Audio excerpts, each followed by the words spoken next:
Hey everyone, Mitch coming in from the Command Score Studio. Welcome to the show.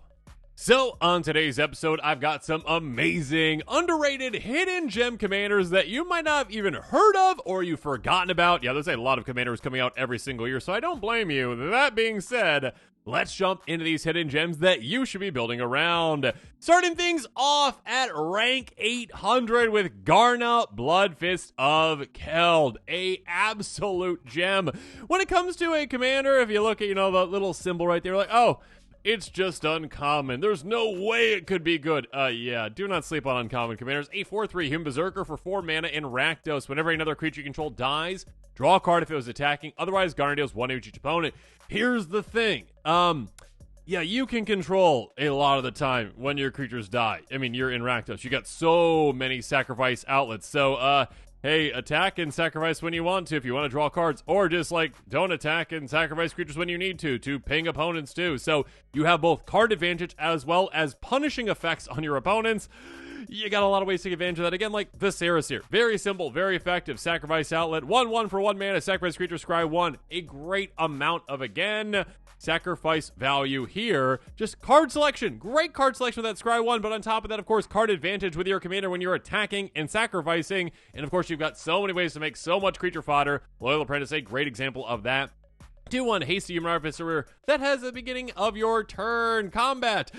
If you're, controlling your commander, which you're going to have your commander in play, you create a 1/1 Thopter, and all of a sudden you're like, okay, cool, that also has haste. Oh, I can attack with it right away. Great. All of a sudden I'm swinging with that, I'm sacrificing that, I'm drawing a card. So again, whether you want to draw a ton of cards, again, make a ton of creatures, swing with them, sacrifice them, draw an absurd amount of cards, or just punish your opponents. Yeah, you got so many ways to use and abuse. You got so many ways to take advantage of it. And of course, you've got all those juicy blood artist type effects too to take even more advantage of it.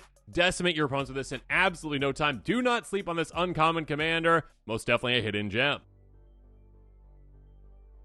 Moving down 2 spots, though, to rank 802, Iroas, God of Victory. Now, there are certain gods out there that are incredibly popular and ones that get all the glory. Iroas deserves some glory, too, though. A 7/4 god with indestructible 4 mana in Boros. Your devotion isn't red and white. The whole devotion thing's 7. Okay, cool. It's not a creature. That's fine. Even if it's not a creature, it doesn't matter because creature control can't be blocked except by 2 or more creatures. So basically, menace. On top of that, for all damage to be dealt to attacking creatures you control. That is huge. All of a sudden, all the damage dealt in combat that be dealt to your creatures, no, not happening. And you can take advantage of that even more in different ways that we'll get to. But yeah, you basically protect your entire team. You're like, yeah, I can just swing out without even thinking about it. You're not like, yeah, wait, is my creature going to survive that? Who cares? It will. Attack with Arabella Abandoned Doll. 1/3. Whenever attacks deals X damage to each opponent, you gain X life for X number of creature control power 2 or less. Bunch of low-to-the-ground great creatures out there that have some great attack triggers, and now you can just freely take advantage of them by swinging and not worrying about it at all. Also take advantage of instant speed, damage-based board wipes like Starstorm.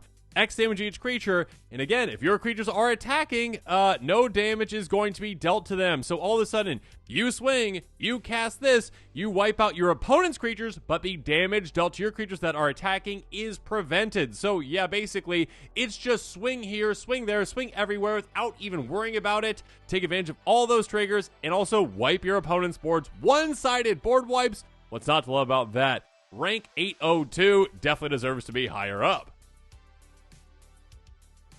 Next up at rank 808, we've got Treebeard, Gracious Host. Now, in Lord of the Rings, there was 80 million commanders that came out, so okay, I can excuse some players forgetting about this one, especially when there was 6 Gandalfs for some reason. Yeah, I'm not exaggerating. I'm pretty sure there were exactly 6 Gandalfs, which is absurd. That being said, Treebeard is a disgusting, amazing commander. 0/5 Trampling Ward 2 Treefolk for 4 mana in Selesnya. Enters the battlefield, make 2 food tokens. Cool. That doesn't really matter all that much, but I guess that's nice. That being said, whenever you gain life, put that many counters on target, halfling or treefolk. Okay, it's nice to get that. You can sacrifice both of them, gain 6, sure. That being said, the potential of this is so much more because there are certain ways out there to double your life total or just cast a spell like Congregate for 4 mana. Again, you're playing Commander. There's going to be a ton of creatures on the battlefield. In speed, 4 mana, target player gains 2 for each creature on the battlefield.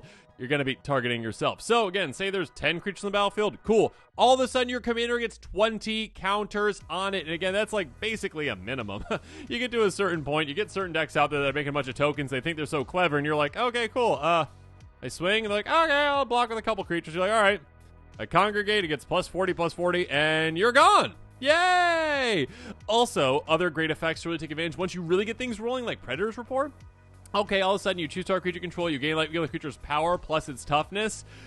Yeah, again, let's say our Treebeard was a 20-25 after we did that with Congregate with a 20 life gained. Okay, cool. All right, I gain 20 plus 25, that's 45 life. It gets another 45 counters on it. Yeah, things can go absolutely crazy. And again, I'm talking about life doubling effects too. Yeah, this is a commander where you've got some instant speed shenanigans that are usually just like, oh, okay, cool, you gain some life. But this turns those instant speed life gain shenanigans to, instead of just padding your life total, decimating your opponent's life totals. And again, this has trample itself and ward too. It's protected and get damage through. It is an incredible card. Give it death touch too, just for, fun. Trample through with that. But yeah, this is a commander that is rank 808, but it is so much better than that. Definitely a hidden gem. Next up, yet another god that does not get the attention that it deserves. Ephara, God of the Polis. Rank 809, 6/5 god for 4 mana in Azorius, indestructible. Again, the whole devotion thing. What matters though is at the beginning of each upkeep, not just your own, each upkeep, you had another creature enter the battlefield in control. Last turn, draw a card. Basically, delayed card draw, but again, the potential to draw 4 cards very easily with each trip around the table once you're set up properly, because you just need to get creatures to, maybe make some creature tokens, like come into play, or like blink, leap play, and come back into play. There's plenty of different ways to do that. You can get so much value out of this. It is absolutely crazy. And drawing that card delayed can actually really help you out. Let's talk about Salt Skitter first, though. A very terrible, weird card that is somehow amazing with this commander. 3/4 worm for 4 mana. Another creature comes into play, remove it from the game, return to the battlefield, earns those control at the end of the turn. So all of a sudden, your opponent plays a creature. Okay. This is scared and it runs away. Then it comes back and Ephara's like, hey, next turn, you're getting a card for running away and coming back. Yeah, this really random, terrible card is like amazing for this commander. Or how about cards like Emrakul's Messenger? All right, hey, when you draw your second card each turn, you make a 0/1 spawn. Okay, cool. You're already halfway there with your commander drawing you a card from a creature coming into play last turn. So all you need to do is draw one more card. Any way to draw a card on a turn, then all of a sudden you just get to the next one. Any way to draw one more card to the next one. Anyway. Ephara, God of the Polis can take advantage of so many amazing things. Again, creature token production or blinking creatures. A lot of different ways to get a lot of different value, and of course ways to take advantage of those card draws too. An amazing commander, should be better than 809. Next up, rank 810, one spot lower, but this one is huge. This is a commander that I was so excited about when it came out, and I expected others to be excited about too, but I think a lot of players have forgotten about this one. A 2/4 Human Wizard for 3 mana, and is it if you would draw a card, exile the top 2 cards of your library instead. You may play those cards this turn. Basically, turn all of your draw into Impulse Draw 2. Double up your card advantage, but with the risk of just temporarily getting access to those cards. Here's the thing. We can get access to so many more cards. We don't care about having a hand. We care about making the most out of all of our cards. There's ways to get value out of actually playing things from outside your hand, playing things from exile, so keep that in mind. But also keep in mind a card like Breakthrough. This absolutely terrible card that sees absolutely no play. Source for X and a blue. You can just pay a blue for this. Draw 4 cards and choose X cards to your hand, discard the rest. Again, we don't care about having a hand, so all of a sudden we just play a single blue. Draw 4. Okay, instead of drawing 4, we impulse draw 8. We just got over a brand new hand that we can play right away and take advantage of that. We just discard a hand. We don't even have a hand. Who cares? We never even had a hand because we've got Curse of Obsession in play. Enchanted player, we enchant ourselves with a curse at the beginning of enchanted players. Player draws 2 additional cards, so that's impulse draw 2 more. And then 2 more again. At the beginning of enchanted player's end step, the player discards their hand. Again, we don't care about having a hand. We can take advantage of cards like this, Grafted Skull Clamp, etc., which says, you know what? I don't care about having a hand at all. All I care about is drawing cards repeatedly and turning that draw into Impulse Draw 2. So again, with this in play, with our regular card draw for the turn, that's 3 cards drawn, which equals 6 Impulse Draw, barely almost a new hand every single turn with this. Take advantage of that in so many different ways. Root to Torment to Profit. Rank 810. I absolutely love this commander. Definitely a hidden gem. Rank 817. Do not sleep on this commander. If you are playing against Eddie's Unesh deck, yeah, I learned the hard way that Unesh is a disgusting commander that is most definitely a hidden gem. A 4/4 Sphinx with flying for 6 mana. Sphinx spells you cast cost 2 less. This gets more and more powerful the more and more Sphinxes that come out. That is a massive amount of discount for your Sphinxes. On top of that, Whenever this or any Sphinx enters the battlefield, basically we've got Factor Fiction, like mini Factor Fiction with 4 cards, but still, so much card advantage to be had to go get more Sphinxes and more Sphinxes and more Sphinxes. Yeah, look out for Omniscience or Dream Halls. That's just an infinite combo that you're going to lose to. Not technically infinite, but so you're going to lose to. Defiler of Dreams, yet another way to take advantage of it. A 3-mana Sphinx with Unesh in play, 4/3 flyer. Basically, you can, use Phyrexian blue mana instead, so now your Sphinxes are even cheaper. On top of that, whenever you cast a blue permanent spell, you draw a card, so you draw even more, essentially, on top of that. Or how about Conspiracy Unraveler? Yet another way to basically, hey, play things for free. Why not? 6/6 Sphinx Detective for 7 mana, only 5 with this commander, though. Flying, you may collect evidence 10 rather than pay the mana cost spells that you cast. So now you're just cheating to play more things. Absolutely absurd. Again, we're getting more and more Sphinxes these days. They make this more and more powerful. Do not sleep on this. I know it's monocolored. I know it's Sphinxes, and that's not one of the most popular card types out there. But there are so many good Sphinxes, and this is a huge, massive effect. Again, it literally does not only mana, essentially for you again, reduction, but also it does card advantage. Two of the most powerful things in Commander, this does, and there are certain things that you just cannot stop once it gets going. Rank 817, definitely a hidden gem. Moving on, rank 821. I keep having to say this about the companions, but they're not just good as companions, they are amazing as commanders as well. Well, many of them are. 3/5 Obosh, here we go. For 5 mana and Rakdos, rank 821. Ignore the companion part. Again, we're playing it as a commander. If a source you control deal with an odd converted mana cost but deal damage to a permanent or player, deals double that damage to a permanent player instead. This is a perpetual damage doubler out of the command zone. Yes, specifically for odd converted mana cost permanents, but here's the thing. There are a ton of great odd converted mana cost permanents that you want to double the damage on and can do some absurd things. One of the most popular ones out there, just think about it, Gutter Snipe. Gutter Snipe, a 2/2 that costs 3 mana. That's odd right there. Whenever you cast an instant source spell, 2 damage each opponent. Now that turns it to 4. Again, you're casting any instant sorcery. That is 4 damage to every single opponent. That is 12 damage in total across 3 opponents. Absolutely gross. And of course, again, with these types of effects, like Sulfuric Vortex, with just a repeatable 4 damage every single turn. Oh my goodness, you throw something like a pain magnification in play, you can do some just absolutely brutal, disgusting things. It's hard to even talk about. Enchantment for 3 mana and Rakdos. Whenever opponent is dealt 3 or more damage by a single source, that player discards a card. Your opponents won't have any hands by the time you are done with them. And again, of course, you're in Rakdos, which means you have black, which means that you've got so many great tutor effects. Go get the disgusting effects like this one. Throw it in play, and all of a sudden your opponent's like, oh, okay, I don't have a hand. I'm perpetually taking damage. Whenever I draw a card, my opponent just, casts an instant and Gutter Snipes in play, and then I get 4 damage, and then I have to discard that card.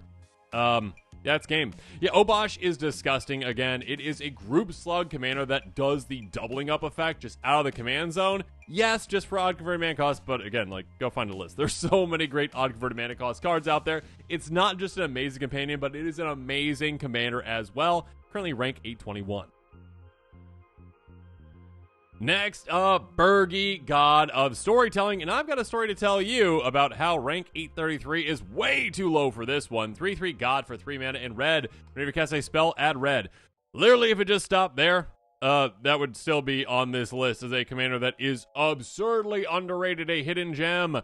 Until end of turn, though, you lose mana steps phase end. That's nice. On top of that, creature control can boast twice. Who cares? Ignore that. It also has a backside on it, too. Ignore that as well. I mean, you can utilize that side, too, but what matters is this is basically a mass ritual commander. You throw this down, and all of a sudden, all of your spells become a ritual. Every single spell you cast gives you extra mana to cast more spells, to get extra mana, to cast more spells, to get extra mana. You're going to Ritual Storm players, and they are going to be absolutely gone. I mean, Runaway Steamkin, you can utilize a card like this to get even more mana. 1/1 Elemental for 2 mana. Whenever you cast a red spell, if you're in 3 counters on it, get a counter on it, remove 3 counters from it, add red, red, red. So now you can get even more ritual effects in play, basically. All of a sudden, you're casting spell, getting basically 2 mana for every single spell you are casting, or display Grinning Ignis, and there you go. You can infinitely cast this. It's a 2/2 Elemental for 3 mana. You pay a red mana, you bring it back to your hand, and you add, basically, its mana value. 2 colorless and a red mana. Activate only type cast a sorcery. Cool. What we care about is, oh, okay, I cast it. Oh, I get a red mana for free. Nice. Oh, okay, cool. I use that mana to bounce back to my hand, get its mana value back, play it again. Oh, cool, I get another red mana. Do it again, and again, and again. Infinite Storm Count. You got Impact Tremors in play, you just win from there. Or Grape Shot, you win from there. So many different ways to win with this one. Again, this turns every single one of your spells into a ritual effect, which is absurdly powerful. Do not sleep on Birgi. Rank 833 is far too low. Definitely a hidden gem commander. Next up, a commander I absolutely love because it made one of my dreams come true. The deck archetype that I, decided to play with in Modern when I played for a very short time on a budget, and maybe that didn't work out so well in Modern, but in Commander works out great. That being said, Lagrella the Magpie, Fiend, Hunter, Tribal. I love it. I'll explain the whole thing here, okay? 2/3 even sold over 3 mana in Bant, enters the battlefield, exile any number of other target creatures controlled by different players until it leaves the battlefield. When an exiled card enters the battlefield or control this way, you get 2 counters on it. Ignore the counters. It doesn't really matter all that much. What does matter is this is basically an effect where, okay, I put 4 things in exile. I put 3 of my opponent's creatures in exile and 1 of my own, and all of a sudden, I get to just save them there until it leaves the battlefield. So then I'll get another one to play. Fiend Hunter, the original. 1/3 even cleric for 3 mana. Enters the battlefield, exile target creature. It doesn't say an opponent controls, so yeah, you can exile your own, and I will. When this creature leaves the battlefield, turn the exile card back to its owner's control. Oh, and then you have another one, because you got any kind of clone effects or a lot of other Fiend Hunter type effects, and all of a sudden, if you've got 3 of them, you create a loop. Because you've got one that's holding the other one, essentially. You got another one that leaves that one, then that one leaves, and then another one comes into play. You're just having them come into play and leave again and again and again and again an infinite number of times. Rules lawyers out there will say, yeah, it's got to stop at some point, but sure, not before I make a trillion token copies of all of my opponent's creatures with theoretical duplication.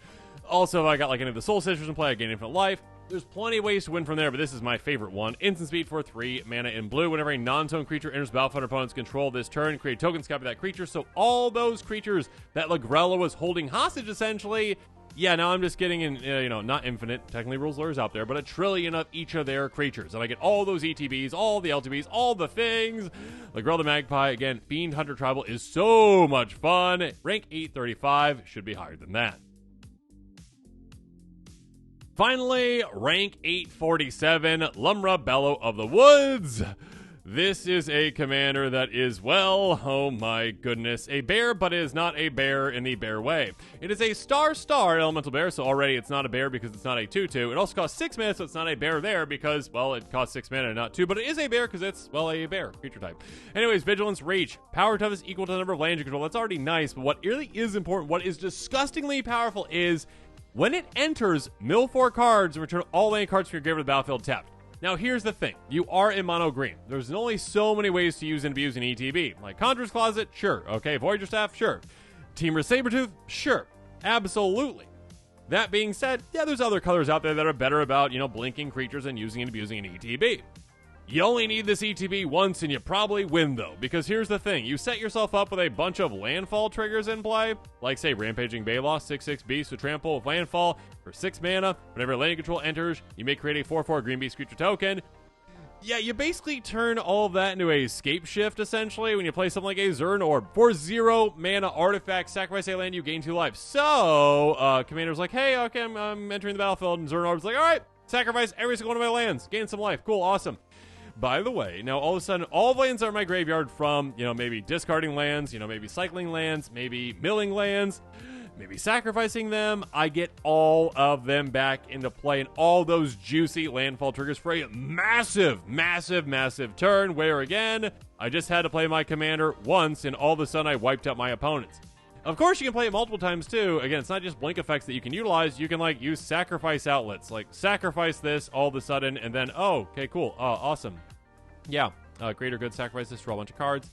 And then I'll replay it next turn with all those lands that I have after I sacrifice them again to get even more landfall triggers. So, yeah, this is a commander that, again, players like, it's an ETB. You can only abuse that so many ways in mono green. Yeah, there's other ways to do it, though, and actually you might not even need it a second time. So, yeah, this is a commander that is massive and also has a massive effect. Rank 847 should be much higher than that. Definitely a hidden gem. And with that, this episode is coming to a close. Make sure you comment below with your thoughts on this one. And, of course, as always, thanks again, and have a good one.